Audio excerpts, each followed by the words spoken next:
Career guide 24/7 में आपका स्वागत है। सरकारी नौकरी की तलाश कर रहे लोगों के लिए एक बहुत ही अच्छी खबर है।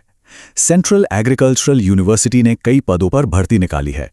तो आज की इस जानकारी में हम इस मौके के बारे में हर वो चीज जानेंगे जो जानना जरूरी है। तो चलिए एक नजर डालते हैं कि आज हम क्या क्या जानने वाले हैं। हम बात करेंगे इस नई सरकारी नौकरी के बारे में, इसकी जरूरी तारीखों, कौन कौन से पद हैं और उनके लिए क्या योग्यता चाहिए, ऑनलाइन अप्लाई कैसे करना है, सिलेक्शन कैसे होगा, फीस कितनी है और आखिर में कुछ बहुत ही जरूरी बातें।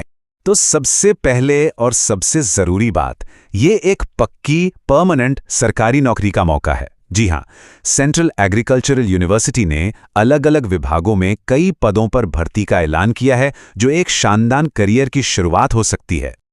और सबसे अच्छी बात यह है कि यह मौका किसी एक राज्य तक ही सीमित नहीं है। यह एक ऑल इंडिया भर्ती है, जिसका मतलब है कि देश भर से कोई भी योग्य उम्मीदवार, चाहे वो पुरुष हो या महिला, इसके लिए आवेदन कर सकता है।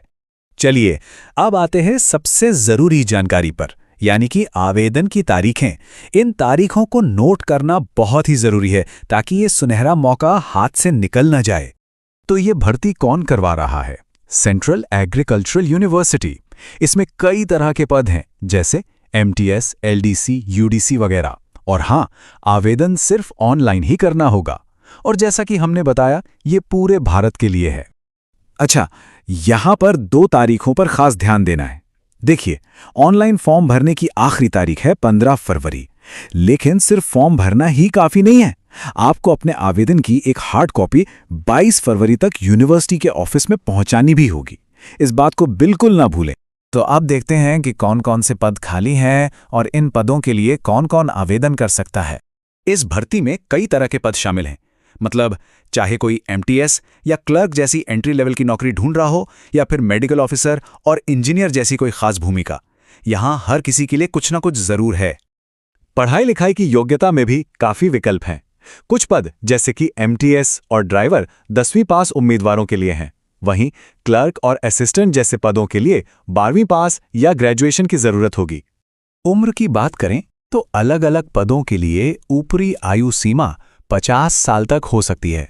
इससे ये भर्ती बहुत सारे लोगों के लिए एक अच्छा मौका बन जाती है। और हां, सरकारी नियमों के हिसाब से जो आरक्षित श्रेणियां हैं, उनके लिए उम्र में 3 से 5 साल तक की छूट भी मिलेगी। चलिए अब सबसे जरूरी हिस्से पर आते हैं, मतलब कि आवेदन कैसे करना है। इसे स्टेप बाय स्टेप समझते हैं ताकि फॉर्म भरने में कोई भी गलती ना हो। एक कामयाब आवेदन के लिए इन 6 स्टेप्स को ध्यान से फॉलो करना बहुत जरूरी है। वेबसाइट पर जाएं, नोटिफिकेशंस को अच्छे से पढ़ें और फिर अपनी सारी जानकारी बिल्कुल सही भरें। अच्छा होगा कि आवेदन करने से पहले इन सभी दस्तावेजों को तैयार रखें ताकि फॉर्म भरने में कोई दिक्कत ना आए। ठीक है, तो मान लीजिए आवेदन जमा हो गया। अब इसके बाद क्या होगा? चलिए सिलेक्शन की प्रक्रिया और लगने वाली फीस पर एक नजर डालते हैं। फीस की बात करें तो जनरल, OBC और EWS उम्मीदवारों के लिए आवेदन शुल्क 500 रुपये है। लेकिन ST, SC, शारीरिक रूप से विकलांग और सभी महिला उम्मीदवारों को कोई भी शुल्क नहीं देना होगा। उनके लिए ये बिल्कुल मुफ्त है। सिलेक्शन की प्रक्रिया 3 चरणों में होगी। सबसे पहले एक ऑनलाइन परीक्षा होगी। जो लोग इसमें पास होंगे उनका इंटरव्यू लिया जाएगा और आखिर में उनके दस्तावेजों का वेरिफिकेशन किया जाएगा।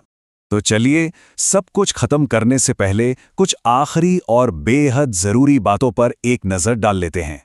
जाने से पहले आइए सबसे जरूरी बातों को एक बार फिर से दोहरा लेते हैं ताकि सब कुछ बिल्कुल साफ हो जाए। याद रखिए, ऑनलाइन आवेदन और हार्ड कॉपी जमा करने की 2 अलग अलग आखिरी तारीखें हैं। और अगर कोई भी कंफ्यूजन हो तो हमेशा सिर्फ और सिर्फ यूनिवर्सिटी की ऑफिशियल वेबसाइट पर ही भरोसा करें। एक बहुत जरूरी चेतावनी, ये जानकारी सिर्फ सूचना देने के लिए है। किसी भी नौकरी के लिए कभी भी एडवांस में पैसे ना दें। अगर कोई नौकरी दिलाने के नाम पर पैसे मांगता है तो समझ लीजिए कि वो धोखा है। सतर्क रहे और इस बात को दूसरों तक भी पहुंचाएं। भविष्य में ऐसे ही और नौकरियों के मौकों के बारे में जानने के लिए हमारे चैनल करियर गाइड 24x7 को सब्सक्राइब करना बिल्कुल ना भूलें।